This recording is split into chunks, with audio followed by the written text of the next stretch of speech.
just how high your dreams may take you. Search and find your happiness, never take less. If the world should want your soul, just never say yes. And believe me, I'll never leave you, my friend. Yes, yes, is all you need to say.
Good morning and welcome to Fountain Street Church.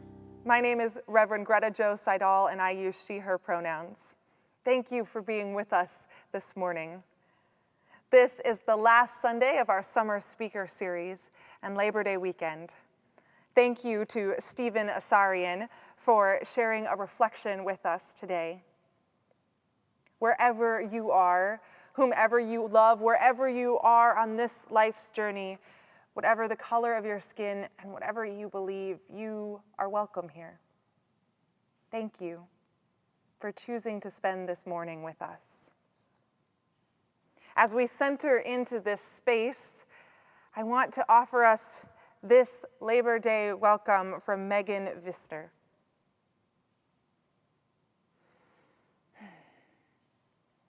We enter this virtual sanctuary for kindness and comfort. May rough-worn hands and aching backs be healed. We enter this virtual sanctuary of hope for equality. May those who labor to survive live to know justice. We enter this virtual sanctuary of love and vocation. May our bonds of solidarity be strengthened. We enter this virtual sanctuary of courage and friendship. May we proceed hand in hand toward freedom. Thank you for being with us. All the colors, yes, the colors we see in the springtime with all of the flowers. All the colors when the sunlight shines out through the rift in the cloud and it showers. All the colors as a rainbow appears when the storm cloud is touched by the sun. All the colors abound for the whole world around and for everyone under the sun.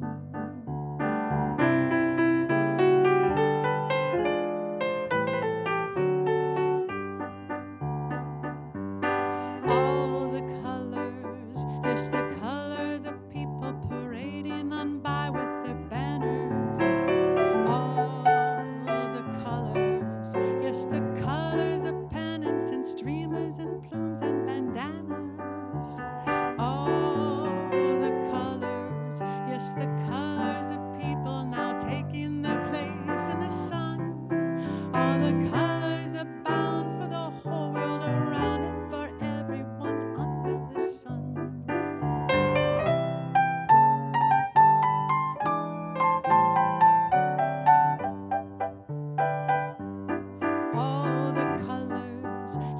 black and the white and the red and the brown and the yellow. All the colors of people who smile and shake hands and say hello. All the colors, yes, the colors of people who know that their freedom is won. Y por eso las grandes amores de muchos colores me gustan a mí.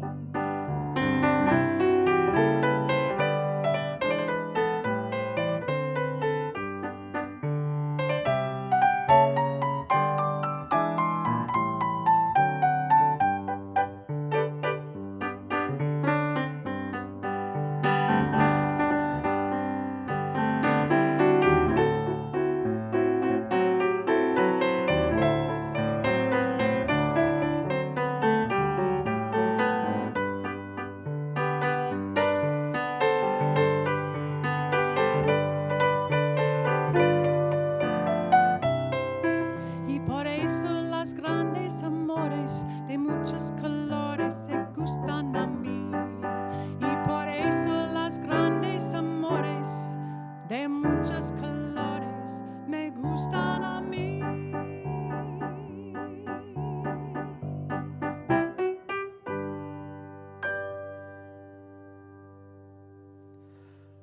Hi, I'm Steve. What do you do? We've all been to a party or gathering armed with this particular question. It's a weird question when you interrogate it, because what I'm asking you is not what you do necessarily, but what you do to make a living. That is, how you put food on your table, how you pay your rent, etc. If I were to answer this question, I wouldn't tell you that I was a husband, a father, or a son. I would not tell you that I am an Armenian, a Grand Rapidian, or a Midwesterner. I wouldn't tell you that I am a semi-failed gardener, or that I am a member of Fountain Street Church. I would have to bypass all of those facets of myself to tell you that I am a librarian. N.K. Jemisin, the brilliant science fiction writer, had a really cutting insight about this question.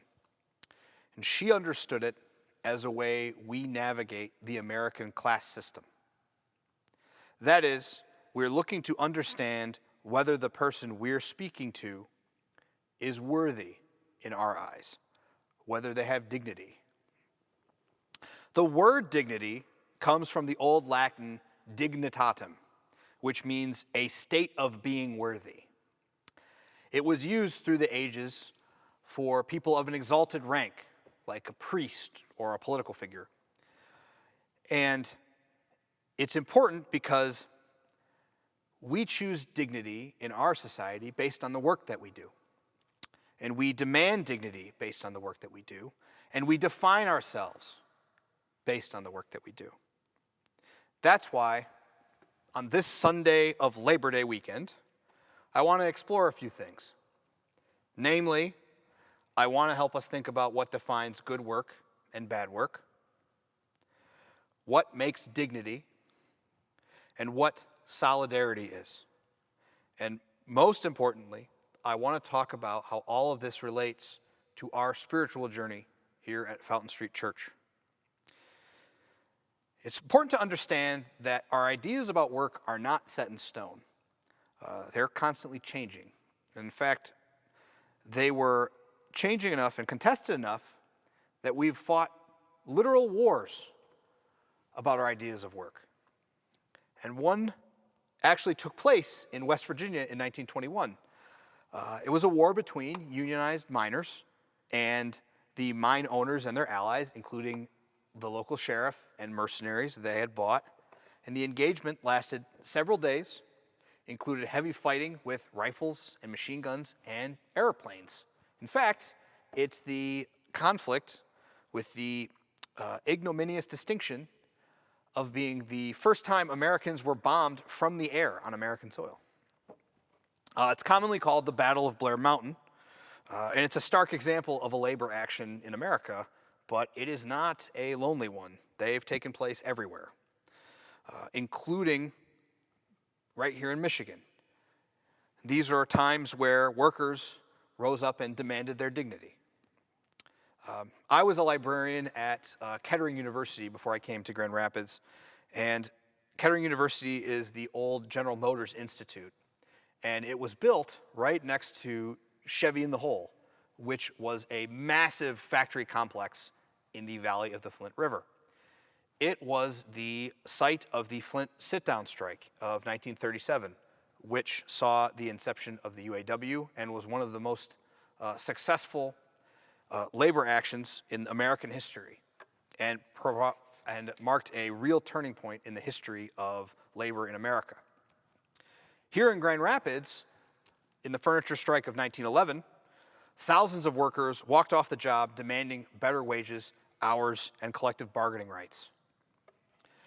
A lot of the history of that strike was actually recorded right here in Fountain Street Church by Viva Flaherty. And she was the social secretary of the church who resigned because of the pro-business stance of the reverend at the time, Alfred Wesley Wishart. And it's important to note that a lot of the furniture manufacturers who were on the other side of that particular labor action actually went to this church. We look at those struggles now as kind of quaint. We got a 40-hour work week. We got overtime. We got the other rights that we enjoy at the workplace today. But we don't realize, it's easy to forget often, that this struggle continues. What they were fighting for at Blair Mountain and in Flint and right here in Grand Rapids was dignity. And in a sense, they were looking to transform bad labor into good labor. Good labor, as I would define it, makes us more human, more alive. It recognizes us, encourages us, and builds us spiritually. And you can tell yourself in that kind of work that, yes, you are worthy, and that your fellows that do your work with you are also worthy. Most importantly, it allows you to see other people as people. And in my own life, I've been lucky enough to have a lot of good work. But I would say that the best work that I've done is raising my 2 kids. I have a pair of twins at home. And I can't say it was always glamorous, but I can say it was always human. And I think all of us have examples of that, whether it was things we did for a living or things we did because we wanted to and we felt called to do. We have all had, on some level, that kind of good work in our lives. And it's important to recognize that, I think. So what I'd like us to do now is I'd like us to close our eyes and think about the good labor in your life. How does it make you feel? What does it make you do? Who do you do it with?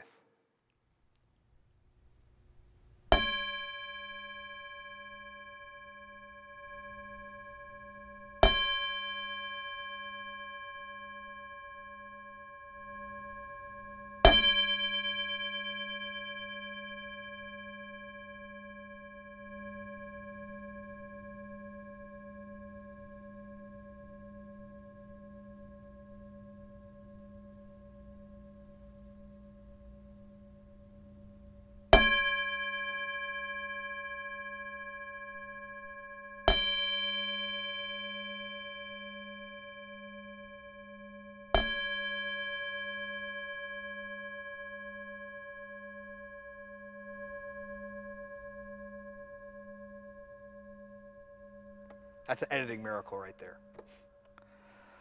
So there's a reason why I don't want you to do this with bad labor, because probably that's a bad spiritual practice, but bad labor is much more visceral in our memory, I think, than the good. It's something that we've already felt in our guts, right? We've all felt the abuse of a boss, the inhumanity of a deadline. You've seen a coworker thrown under the bus.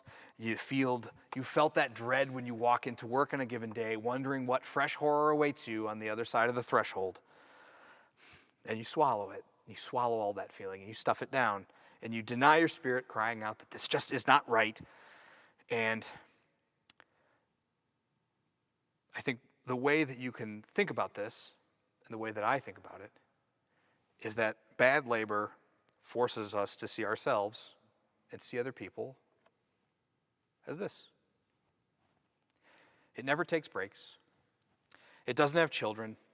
It doesn't get sick, sad, or lonely. It doesn't have family or friends. It certainly doesn't organize. It's a means to an end. And it runs and it runs and it runs until it breaks. And it's thrown away. Now you might ask,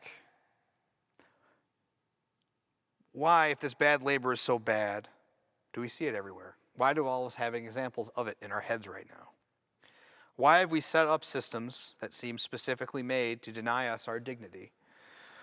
There's profit, and sure, that's one part of it, but I think there's also something else. It's because it hurts. It hurts to recognize other people as they are, as flawed, beautiful individual people. It hurts to recognize that our society is not as fair or as just as it should be, that we are not stamped from a mold, and that we are not cast in iron, that we are complex and wild, made from a universe whose only constant is changed. It's way easier to say that we're all gears and just set us spinning. One of the great moral geniuses of the 20th century that fought against this specifically was Dorothy Day. She created the Catholic worker movement. I know there are a lot of lapsed Catholics that are hearing this right now, but Dorothy Day was an amazing person. She built a movement, she fed thousands, she showed the world a totally different way of living. People were hungry, and she fed them. People were houseless, and she housed them. People were naked, and she clothed them. And importantly, she helped everyone. She did not make a distinction between the worthy and unworthy, as we are so often tempted to do. And there's a book about Dorothy Day written by Kate Hennessy, who's her granddaughter, actually. It's a very heartfelt memoir called The World Will Be Saved by Beauty.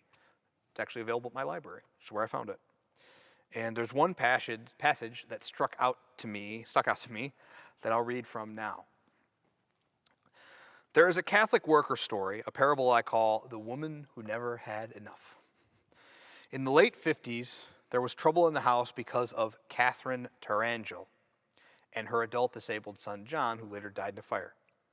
The men called Catherine the Weasel, and she called them drunken bums and worse. She stole sacks of clothing from the clothing room to sell. She beat John to get him to scream when the worker had visitors. She made demand after demand until Dorothy moved Catherine and John into a hotel on Delancey Street, paying the $18 a week rent for them. But they continued to be in and out of the worker for years. Dorothy's diaries are sprinkled with Catherine's name. Catherine raising hell. Catherine calling the police. Catherine's lawyer sending threatening letters. Faced with these years of Catherine, a woman of many demands and no satisfaction, as described by one of the workers, Dorothy responded, maybe in the only way she could, by giving Catherine a diamond ring that had been donated. It created a stir in the worker. Somebody could pay for months of rent with that ring. We could keep the soup line going for a long time. Dorothy's response, do you think beautiful things are only for the wealthy? Let Catherine decide what she wants to do with it. Let Catherine decide. Catherine, who was a thief. Catherine, who was cruel to her son. Catherine, who was a thorn in the side of the movement that she had built and loved so dearly. Her response wasn't to drive Catherine out. It was to confirm her dignity. And that leads us naturally to the question of why. Why keep letting this woman in their lives? Why honor her with a diamond ring when surely there are more worthy people out there, people that deserve more consideration? The philosopher Peter Maurin, a close confidant of Dorothy Day and the Catholic worker movement, said he was trying to create a world where it was easier to be good.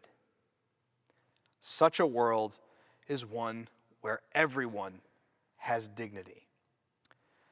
And that leads us to solidarity. Solidarity is a great spiritual truth. While the idea of dignity confers worthiness to people, in a sense, solidarity means extending the definition of dignity to all people. That every man for himself and the war of all against all are spiritual dead ends. That only by recognizing the humanity of others and the worthiness of all can we recognize that worthiness in ourselves. Catholic social teaching thinks of solidarity like this: we are one human family. Whatever our national, racial, ethnic, economic, and ideological differences, we are our brothers and sisters' keepers, wherever they may be. Loving our neighbor has global dimensions in this shrinking world, and at the core of this virtue is the pursuit of justice and peace. I think that's as good a definition as any. But we need to understand, too, how we can practice this while not only recognizing our own flaws, but recognizing the flaws in the society in which we live. And to that, I turn to the example of A.J. Musty. And A.J. was one of the great agitators of the 20th century. He was a Dutchman who started his time in the United States right here in Grand Rapids, Michigan. In fact, he was educated at Hope College in Holland, just like I'm sure some of you out there have been as well. He was a clergyman, starting his education in the Dutch Reformed Church and making his way to Union Theological Seminary in New York, where he became attuned to social justice. He organized successful strikes across the United States. He was an anti-war agitator. He worked with the Civil Rights Movement, and he worked with Dorothy Day. And it was Day who wrote his eulogy in Commonweal magazine, and it was very heartfelt. And there's one passage in particular that is useful to us as an example. Peter Morin was one of our Catholic worker family to meet A.J. He had heard of him in Union Square as a Trotskyite, and when A.J. became the head of the Presbyterian Labor Temple on 2nd Avenue and 14th Street, he sought him out there for discussion. Peter talked at length and with animation, and I can see A.J., who respected all men, listening carefully because Peter's accent was hard to get used to, and he was accustomed to talking until he felt he had made his point. Only then would he wait for the other man to make his. Peter's idea of a good conversation was one between two people, with other listeners to the dialogue, provided they did not butt in. Such a conversation would go on for a long time because A.J. knew how to listen. And since he listened with respect for the one who was speaking to him, he made others respect that other also and try to understand their point of view. He listened. He knew how to listen. He knew to try and understand other people. And he knew that they were, again, worthy. And there's one more useful example that I think also applies to us. During the Vietnam War, A.J. would stand across the street from the White House with a candle. Sometimes he would do it with others, and sometimes he would do it alone. And in one particular evening, he was out there alone with his candle, and it started to rain. And a reporter asked him if he thought that him standing out there with a candle would really change America. And A.J. responded, "Oh, I'm not here to change America. I'm here so America doesn't change me." I think about that a lot. And I think there's a lesson there for us. The only reason I know about this guy, just goes to show you how this history can go under your nose, was that his name is on my union hall. Rather, one of his relatives actually started our independent union at the city, the Grand Rapids Employees Independent Union. And we call our union hall Musty Manor, which I'm pretty proud of. And AJ was actually pretty radical for his time. And I don't know if he would have gotten along here at Fountain Street. I'd like to think he would have. But we turn to social justice. We obviously do so imperfectly, just like everyone. But there is one thing that I absolutely love about this place. And one of the first things I heard when I came here with my now wife, Katie, in what seems like an absolute eternity ago. Jason Hubbard, who used to lead our chapel service one Sunday, got up in front of us all and said, "Nobody is coming to save you." It's such a strange thing for a pastor to say, no one is coming to save you. Who's going to lead? Who's going to manage things? Who's going to tell everybody what to do? But there is a wild hope in that statement. If no one's coming to save us, that means it's up to us to put in the work to make this world one where it's easier to be good, one where everyone has dignity, and one where we can see the inherent worth in ourselves. It is a recognition that we are capable of this labor and that we are called to it. To make a better world through dignity and solidarity. This is our good labor, our spiritual work, and it builds us all. That's what I think, and that's enough. Thank you.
We have come to the point in the service where we ask for your financial support, where we ask that the labor of your life support the labor of the life of this community.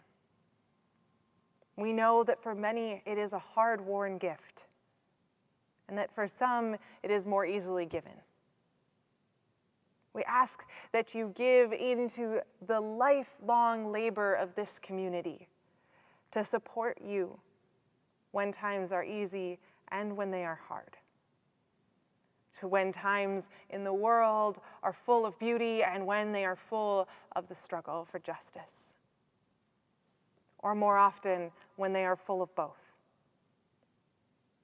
May we be in this labor together, and may the offering be a show of that commitment and that solidarity.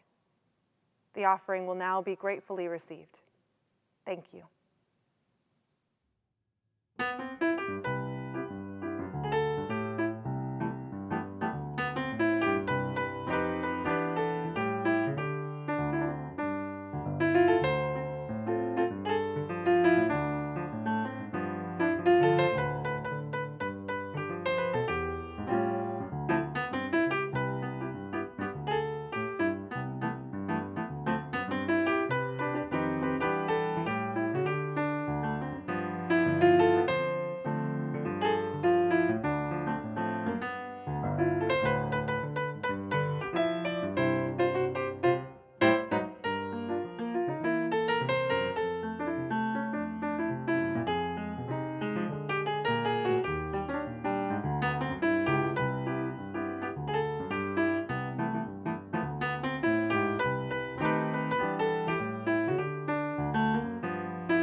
Thank you again for being with us this morning.